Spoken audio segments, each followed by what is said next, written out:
স্বাধীনতার ৫৪ বছরে ক্যাম্পাসের কালো অধ্যায় দূর না করা পর্যন্ত ছাত্র শিবিরের বিশ্রাম নেই মন্তব্য করেছেন জামায়াতে ইসলামের আমির ডাক্তার শফিকুর রহমান। রাজধানীর চীন মৈত্রী সম্মেলন কেন্দ্র ইসলামী ছাত্র শিবিরের কেন্দ্রীয় সদস্য সম্মেলনে কথা বলেন তিনি। জামায়াতের আমির বলেন, যুবকদের বেকার ভাতা নয়, হাতে কাজ তুলে দিতে চায় তার দল।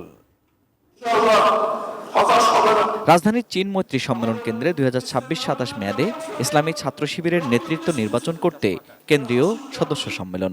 সারা দেশ থেকে শিবিরের 6,500 সদস্য যোগ দেন এই সম্মেলনে। উপস্থিত ছিলেন জামাতে ইসলামী সহ বিভিন্ন রাজনৈতিক দলের নেতারা, বিশিষ্ট ইসলামী চিন্তাবিদগণ এবং বিভিন্ন দেশের আমন্ত্রিত অতিথিরা। প্রধান অতিথির বক্তব্যে জামাতে ইসলামের আমির ডাক্তার শফিকুর রহমান বলেন, বর্তমান বাংলাদেশের জন্য অপেক্ষা করতে হয়েছে 47 থেকে 24 সাল পর্যন্ত। আগামী দিনে এদেশে ইনসাফের বিজয় হবে। আমি বুঝি নির্মাণের শিল্প, সালাম স্টিল বোঝে ডিউরেবিলিটি। সালাম স্টিল, মোস্ট ডিউরেবল স্টিল।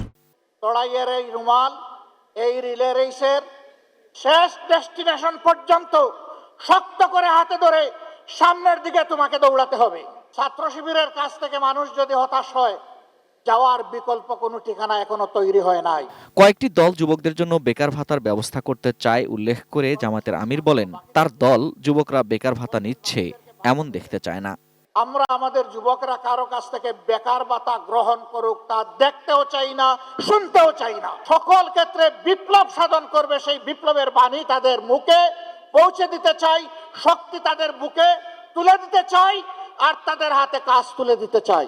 অনুষ্ঠানে জামাতের সেক্রেটারি জেনারেল মিয়া গোলাম পরোয়ার বলেন, নতুন বাংলাদেশের আকাশে কালো মেঘ দেখা যাচ্ছে, যা দূর করতে তরুণদের জোরালো ভূমিকা রাখতে হবে। একটি চক্র, একটি ষড়যন্ত্র দেখতে পাচ্ছি আমাদের এই অগ্রযাত্রাকে রুখে দেওয়ার জন্য। সন্ত্রাস দিয়ে যখন তারা পারেনি, তখন তারা মিথ্যাচার, অপপ্রচার, নানান প্রযুক্তি দিয়ে জাতিকে বিভ্রান্ত করে আমাদেরকে আবার সেই পেছনে ঠেলে দিতে চায়।